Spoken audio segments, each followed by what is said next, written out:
Step 12. Having had a spiritual awakening as a result of these steps, we tried to carry this message to alcoholics and to practice these principles in all our affairs. The joy of living is the theme of AA's 12th Step, and action is its key word. Here we turn outward toward our fellow alcoholics who are still in distress. Here we experience the kind of giving that asks no rewards. Here we begin to practice all 12 steps of the program in our daily lives, so that we and those about us may find emotional sobriety. When the 12th step is seen in its full implication, it is really talking about the kind of love that has no price tag on it. Our 12th step also says that as a result of practicing all the steps, we have each found something called a spiritual awakening. To new AAs, this often seems like a very dubious and improbable state of affairs. What do you mean when you talk about a spiritual awakening, they ask. Maybe there are as many definitions of spiritual awakening as there are people who have had them. But certainly each genuine one has something in common with all the others.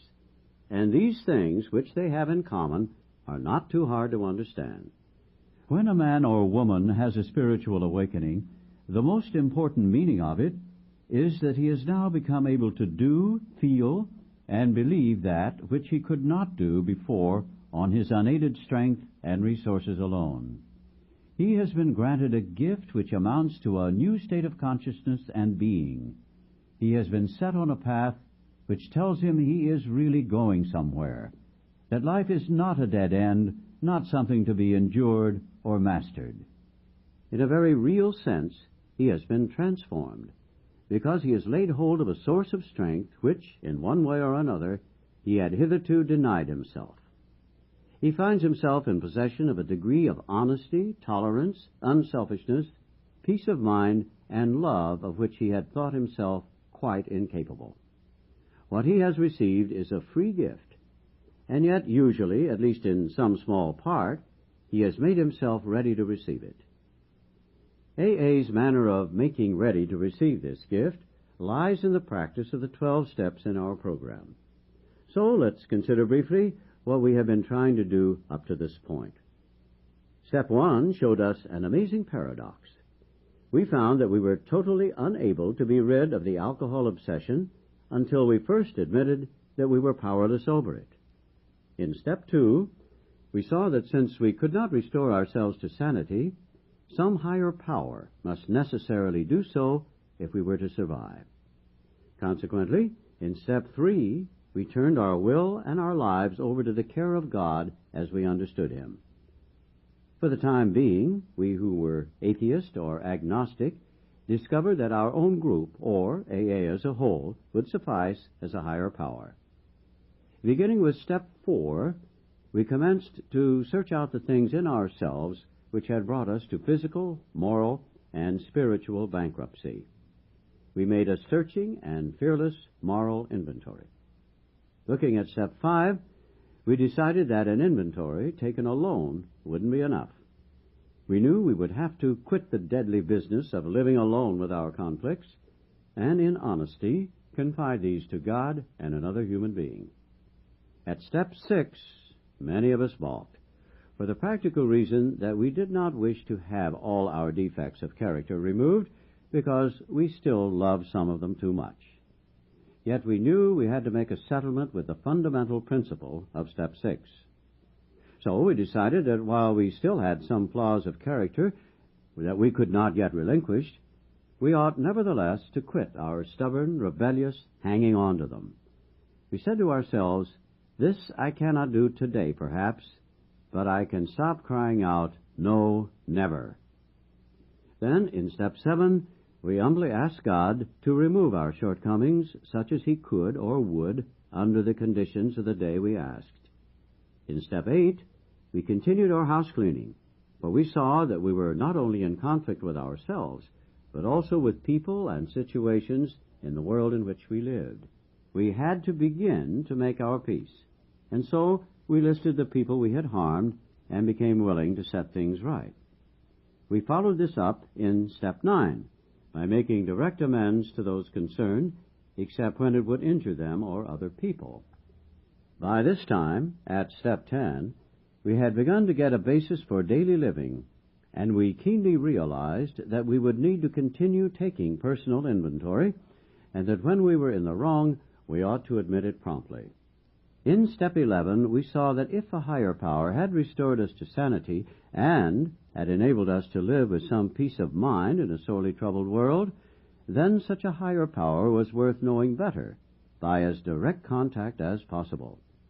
The persistent use of meditation and prayer, we found, did open the channel, so that where there had been a trickle, there now was a river, which led to sure power and safe guidance from God, as we were increasingly better able to understand Him.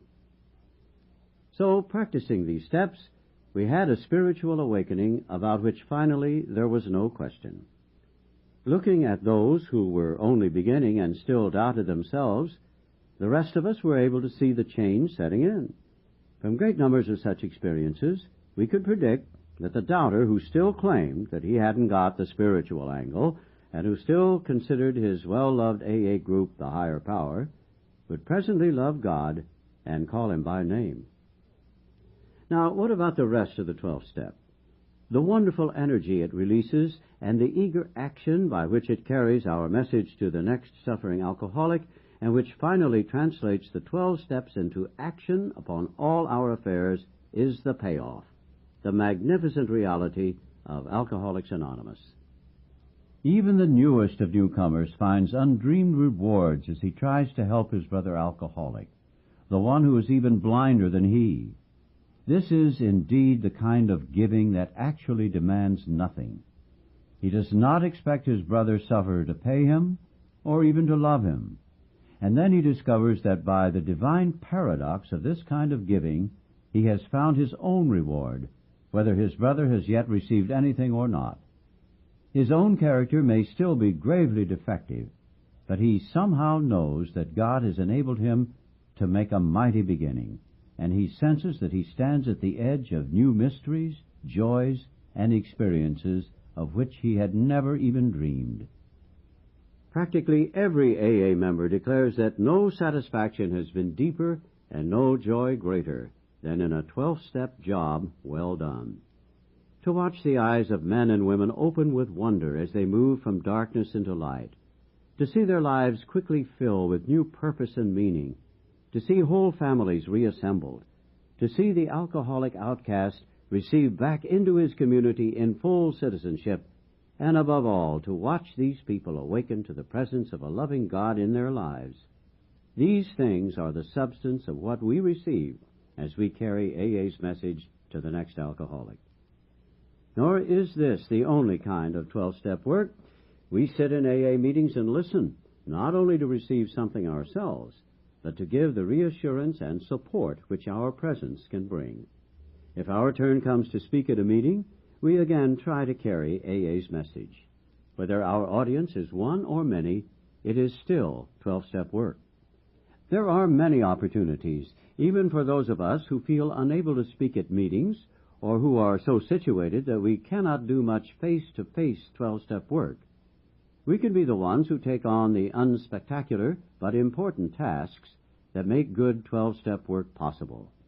Perhaps arranging for the coffee and cake after the meetings, where so many skeptical, suspicious newcomers have found confidence and comfort in the laughter and talk. This is 12-step work in the very best sense of the word. Freely ye have received, freely give, is the core of this part of Step 12. We may often pass through 12-step experiences where we will seem to be temporarily off the beam. These will appear as big setbacks at the time, but will be seen later as stepping stones to better things.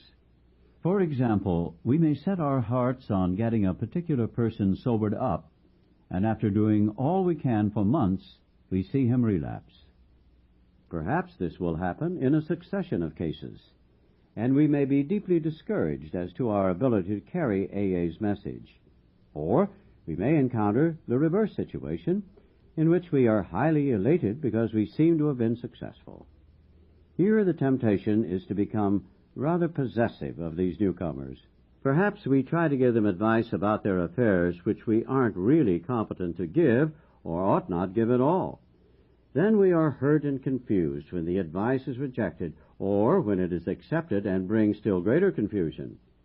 By a great deal of ardent 12-step work, we sometimes carry the message to so many alcoholics that they place us in a position of trust. They make us, let us say, the group's chairman. Here again, we are presented with a temptation to overmanage things, and sometimes this results in rebuffs and other consequences which are hard to take. But in the longer run, we clearly realize that these are only the pains of growing up, and nothing but good can come from them if we turn more and more to the entire 12 steps for the answers. Now comes the biggest question yet. What about the practice of these principles in all our affairs? Can we love the whole pattern of living as eagerly as we do the small segment of it we discover when we try to help other alcoholics achieve sobriety? Can we bring the same spirit of love and tolerance into our sometimes deranged family lives that we bring to our AA group? Can we have the same kind of confidence and faith in these people who have been infected and sometimes crippled by our own illness that we have in our sponsors? Can we actually carry the AA spirit into our daily work? Can we meet our newly recognized responsibilities to the world at large? And can we bring new purpose and devotion to the religion of our choice? Can we find a new joy of living in trying to do something about all these things? Furthermore, how shall we come to terms with seeming failure or success? Can we now accept and adjust to either without despair or pride? Can we accept poverty, sickness, loneliness, and bereavement with courage and serenity? Can we steadfastly content ourselves with the humbler, yet sometimes more durable, satisfactions when the brighter, more glittering achievements are denied us? The AA answer to these questions about living is, yes, all of these things are possible. We know this because we see monotony, pain, and even calamity turn to good use by those who keep on trying to practice AA's 12 steps. And if these are facts of life for the many alcoholics who have recovered in AA, they can become the facts of life for many more. Of course, all AAs, even the best, fall far short of such achievements as a consistent thing. Without necessarily taking that first drink, we often get quite far off the beam. Our troubles sometimes begin with indifference. We are sober and happy in our AA work. Things go well at home and office. We naturally congratulate ourselves on what later proves to be a far too easy and superficial point of view. We temporarily cease to grow because we feel satisfied that there is no need for all of AA's 12 steps for us. We are doing fine on a few of them. Maybe we are doing fine on only 2 of them. The first step, and that part of the 12th where we carry the message. In AA slang, that blissful state is known as 2-stepping, and it can go on for years. The best intentioned of us can fall for the 2-step illusion. Sooner or later, the pink cloud stage wears off, and things go disappointingly dull. We begin to think that AA doesn't pay off after all. We become puzzled and discouraged. Then perhaps life, as it has a way of doing, suddenly hands us a great big lump that we can't begin to swallow, let alone digest.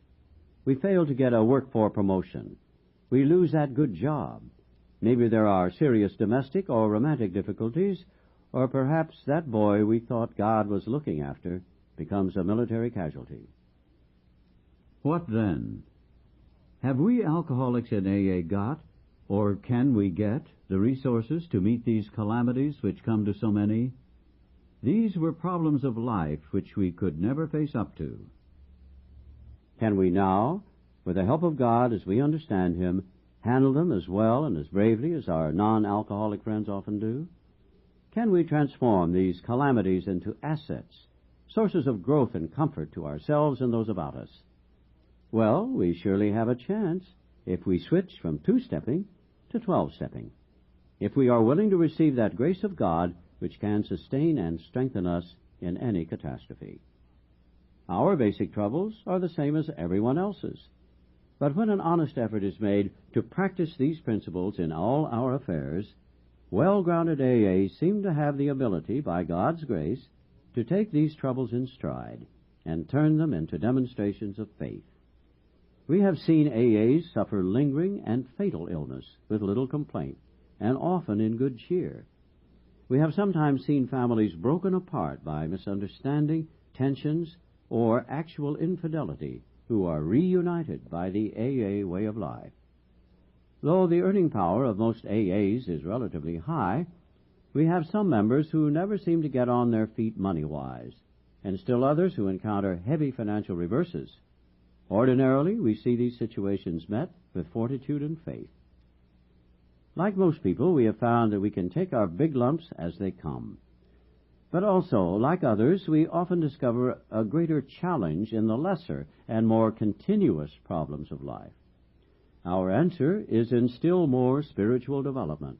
Only by this means can we improve our chances for really happy and useful living. And as we grow spiritually, we find that our old attitudes toward our instincts need to undergo drastic revisions. Our desires for emotional security and wealth, for personal prestige and power, for romance, and for family satisfactions, all these have to be tempered and redirected. We have learned that the satisfaction of instincts cannot be the sole end and aim of our lives. If we place instincts first, we have got the cart before the horse. We shall be pulled backward into disillusionment. But when we are willing to place spiritual growth first, then, and only then, do we have a real chance. After we come into AA, if we go on growing, our attitudes and actions toward security, emotional security, and financial security commence to change profoundly. Our demand for emotional security, for our own way, had constantly thrown us into unworkable relations with other people. Though we were sometimes quite unconscious of this, the result always had been the same. Either we had tried to play God and dominate those about us, or we had insisted on being over-dependent upon them. Where people had temporarily let us run their lives as though they were still children, we had felt very happy and secure ourselves. But when they finally resisted or ran away, we were bitterly hurt and disappointed. We blamed them, being quite unable to see that our unreasonable demands had been the cause. When we had taken the opposite tack and had insisted, like infants ourselves, that people protect and take care of us, or that the world owed us a living, then the result had been equally unfortunate. This often caused the people we had loved most to push us aside, or perhaps desert us entirely. Our disillusionment had been hard to bear. We couldn't imagine people acting that way toward us. We had failed to see that though adult in years, we were still behaving childishly, trying to turn everybody, friends, wives, husbands, even the world itself, into protective parents. We had refused to learn the very hard lesson that overdependence upon people is unsuccessful because all people are fallible, and even the best of them will sometimes let us down, especially when our demands for attention become unreasonable. As we made spiritual progress, we saw through these fallacies. It became clear that if we ever were to feel emotionally secure among grown-up people, we would have to put our lives on a give-and-take basis. We would have to develop the sense of being in partnership or brotherhood with all those around us. We saw that we would need to give constantly of ourselves without demands for repayment. When we persistently did this, we gradually found that people were attracted to us as never before, and even if they failed us, we could be understanding and not too seriously affected. When we developed still more, we discovered the best possible source of emotional stability to be God Himself. We found that dependence upon His perfect justice, forgiveness, and love was healthy, and that it would work where nothing else would. If we really depended upon God, we couldn't very well play God to our fellows, nor would we feel the urge wholly to rely on human protection and care.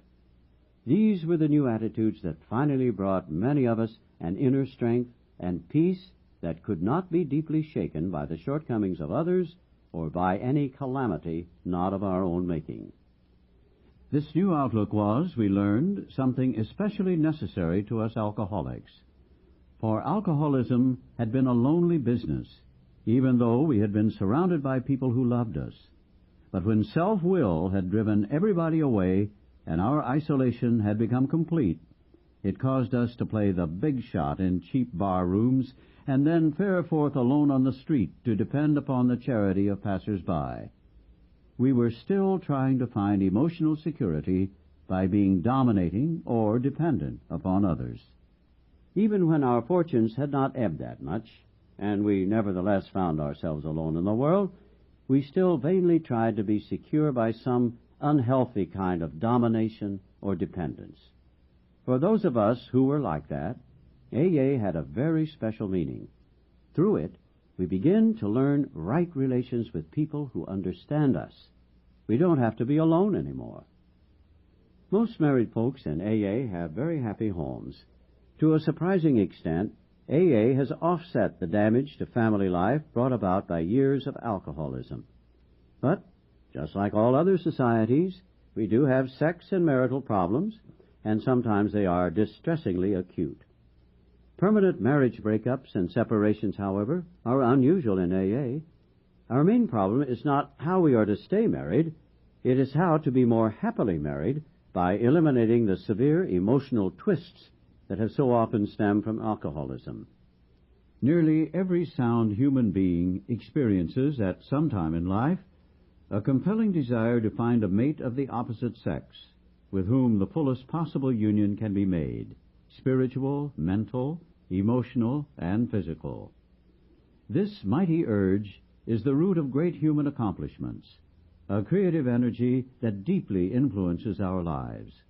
God fashioned us that way. So our question will be this: how, by ignorance, compulsion, and self-will, do we misuse this gift for our own destruction? We AAs cannot pretend to offer full answers to age-old perplexities, but our own experience does provide certain answers that work for us. When alcoholism strikes, very unnatural situations may develop, which work against marriage partnership and compatible union. If the man is affected, the wife must become the head of the house, often the breadwinner. As matters get worse, the husband becomes a sick and irresponsible child who needs to be looked after and extricated from endless scrapes and impasses. Very gradually, and usually without any realization of the fact, the wife is forced to become the mother of an erring boy. And if she had a strong maternal instinct to begin with, the situation is aggravated. Obviously, not much partnership can exist under these conditions.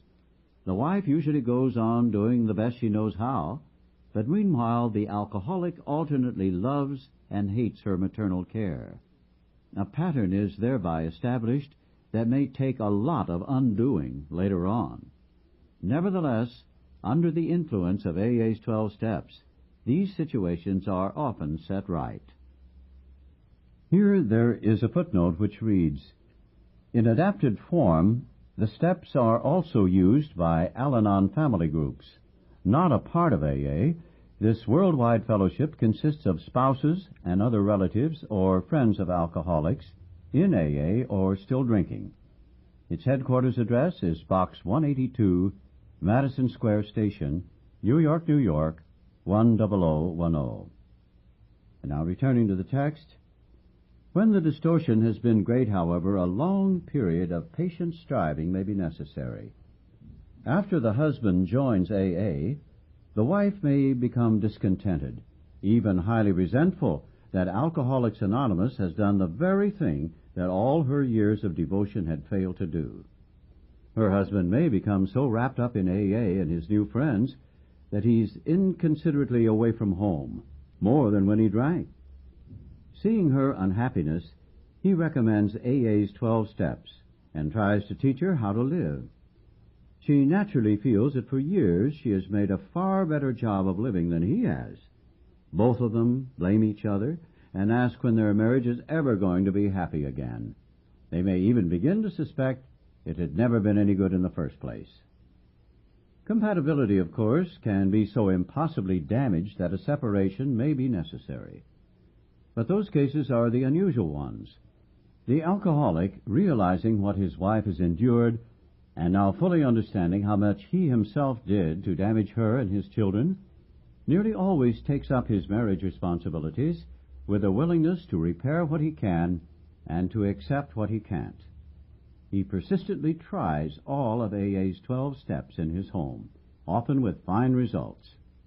At this point, he firmly but lovingly commences to behave like a partner instead of like a bad boy. And above all, he is finally convinced that reckless romancing is not a way of life for him. AA has many single alcoholics who wish to marry and are in a position to do so. Some marry fellow AAs.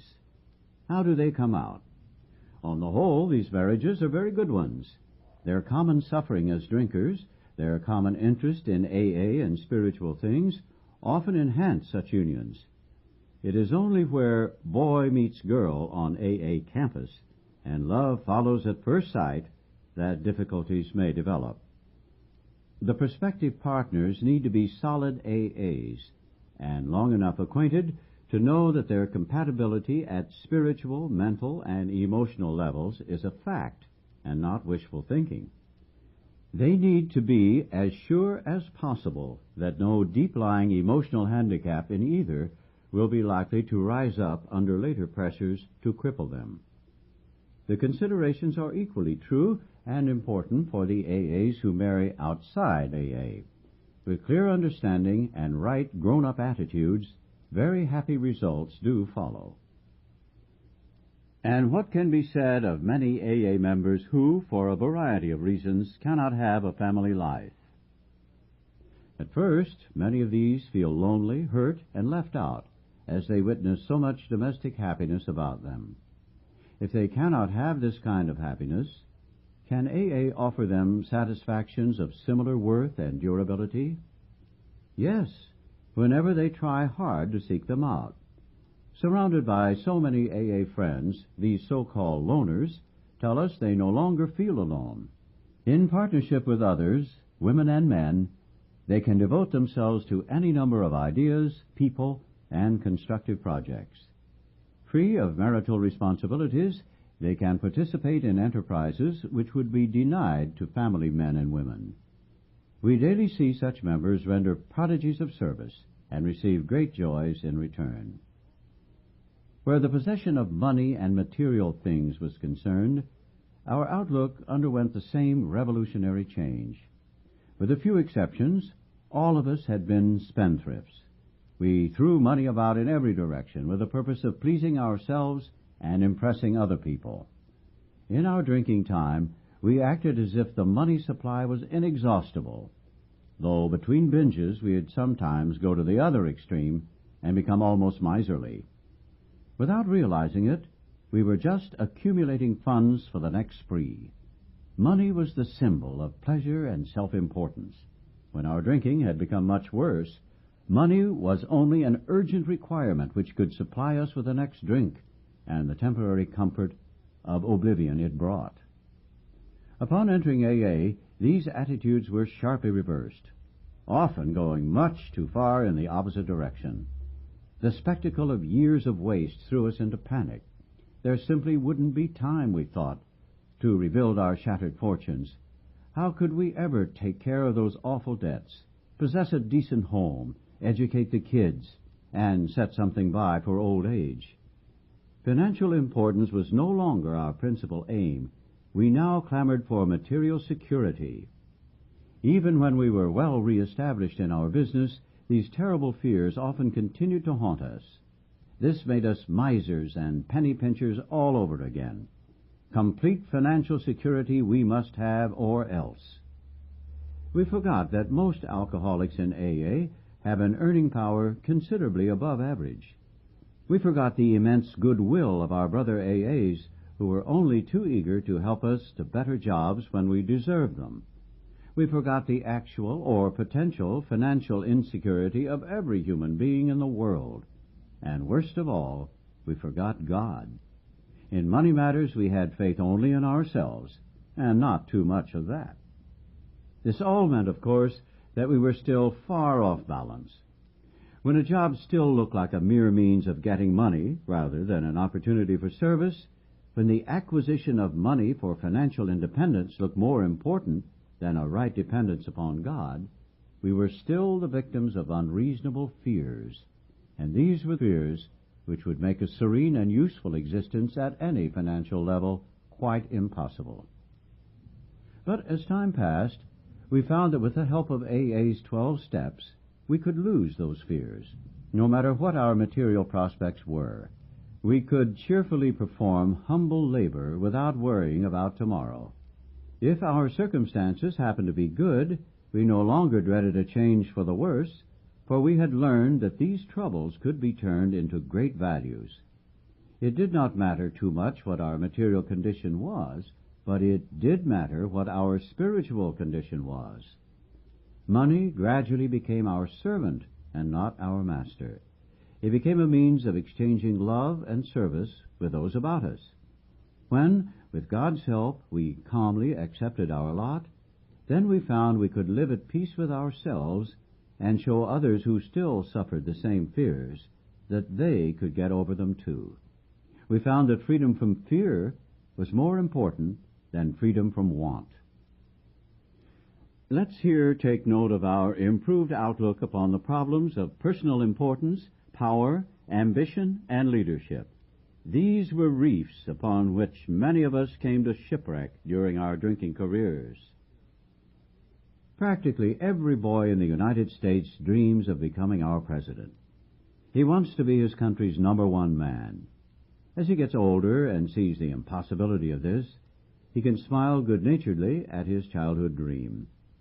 In later life, he finds that real happiness is not to be found in just trying to be a #1 man, or even a first-rater in the heartbreaking struggle for money, romance, or self-importance.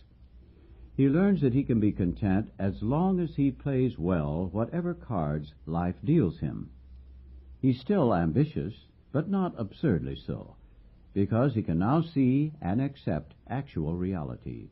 He's willing to stay right size. But not so with alcoholics. When AA was quite young, a number of eminent psychologists and doctors made an exhaustive study of a good-sized group of so-called problem drinkers. The doctors weren't trying to find how different we were from one another. They sought to find whatever personality traits, if any, this group of alcoholics had in common. They finally came up with a conclusion that shocked the AA members of that time. These distinguished men had the nerve to say that most of the alcoholics under investigation were still childish, emotionally sensitive, and grandiose. How we alcoholics did resent that verdict. We would not believe that our adult dreams were often truly childish. And considering the rough deal life had given us, we felt it perfectly natural that we were sensitive. As to our grandiose behavior, we insisted that we had been possessed of nothing but a high and legitimate ambition to win the battle of life. In the years since, however, most of us have come to agree with those doctors. We have had a much keener look at ourselves and those about us. We have seen that we were prodded by unreasonable fears or anxieties into making a life business of winning fame, money, and what we thought was leadership. So false pride became the reverse side of that ruinous coin marked fear. We simply had to be #1 people to cover up our deep-lying inferiorities. In fitful successes, we boasted of greater feats to be done. In defeat, we were bitter. If we didn't have much of any worldly success, we became depressed and cowed. Then people said we were of the inferior type. But now we see ourselves as chips off the same old block. At heart, we had all been abnormally fearful. It mattered little whether we sat on the shore of life, drinking ourselves into forgetfulness, or had plunged in recklessly and willfully beyond our depth and ability.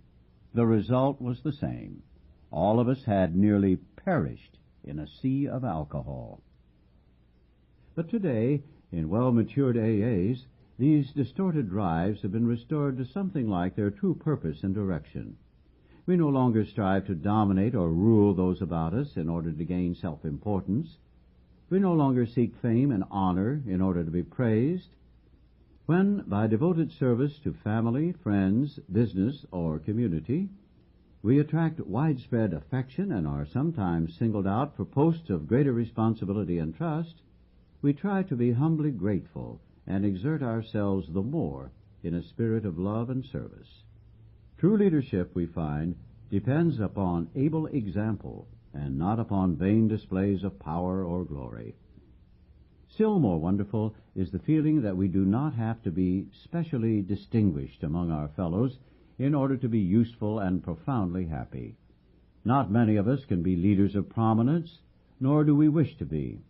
Service gladly rendered, obligations squarely met, troubles well accepted or solved with God's help, the knowledge that at home or in the world outside we are partners in a common effort, the well-understood fact that in God's sight all human beings are important, the proof that love freely given surely brings a full return, the certainty that we are no longer isolated and alone in self-constructed prisons, the surety that we need no longer be square pegs in round holes, but can fit and belong in God's scheme of things.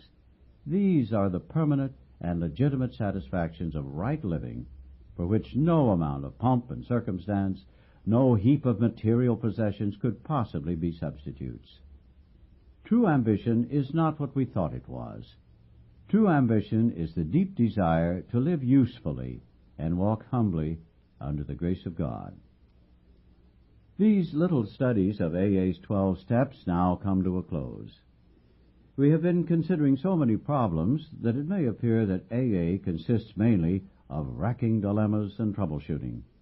To a certain extent, that is true. We have been talking about problems because we are problem people who have found a way up and out and who wish to share our knowledge of that way with all who can use it. For it is only by accepting and solving our problems that we can begin to get right with ourselves and with the world about us, and with Him who presides over us all. Understanding is the key to right principles and attitudes, and right action is the key to good living. Therefore, the joy of good living is the theme of AA's 12th step. With each passing day of our lives, may every one of us sense more deeply the inner meaning of AA's simple prayer. God grant us the serenity to accept the things we cannot change, courage to change the things we can, and wisdom to know the difference.